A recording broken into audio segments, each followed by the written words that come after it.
বসন্তৰ পৰশত প্ৰকৃতিয়ে লৈছে নৰূপ। সেউজীয়া আৰু নীলাৰ আচ্ছাদনত উদ্ভাসিত মানস ৰাষ্ট্ৰীয় উদ্যান।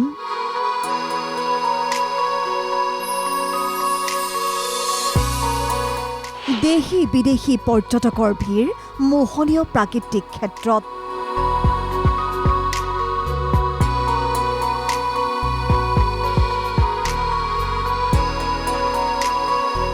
বসন্তৰ পৰশত ন সাজেৰে জিলিকি উঠিছে মানস ৰাষ্ট্ৰীয় উদ্যান।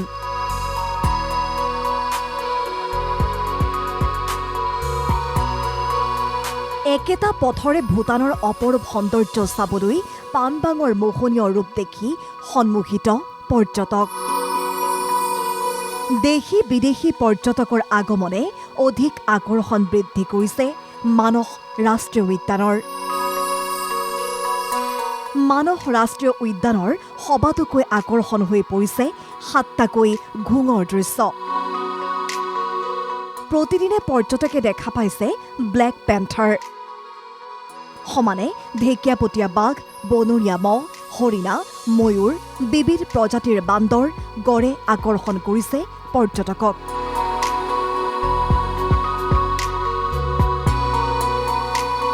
সেউজীয়াৰ পৰশত মুক্তমনে বিচৰণ কৰিছে বন্য জন্তুৱে।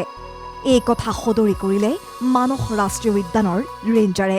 এতিয়া বৰ্তমানটো এতিয়ালৈকে খোলা আছে, কিন্তু লাহে লাহে আমাৰ বন্ধৰ দিন বন্ধ হোৱাৰ কাৰণে আমাৰ দিন আহি আছে। কিন্তু এই মে' মাহটো চলিবই, কিন্তু জুন মাহৰ 10-12 তাৰিখ মানে বন্ধ হৈ যাব লাগে।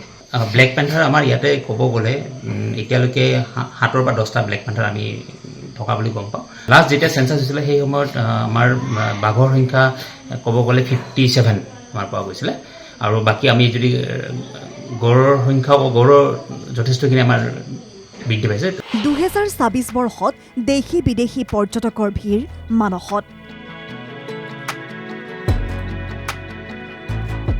বিদেশী পৰ্যটকৰ সংখ্যা প্ৰায় 1500 জন।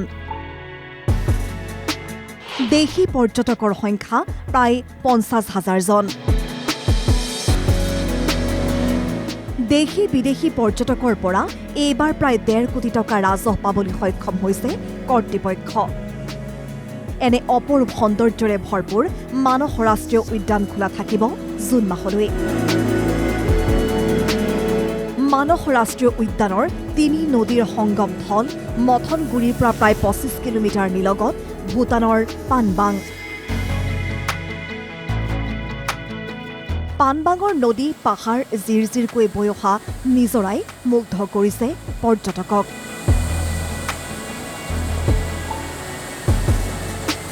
পানবাঙৰ সুউচ্চ পাহাৰৰ পৰা 2টাকৈ জলস্ৰোত প্ৰতি মুহূৰ্তত এনেদৰেই বৈ আছে।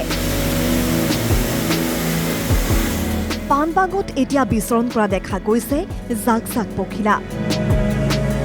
এয়াই প্ৰকৃতিৰ অপৰূপ সৌন্দৰ্য, এয়াই মানসৰ বৈচিত্ৰ্যময় পৰিৱেশ।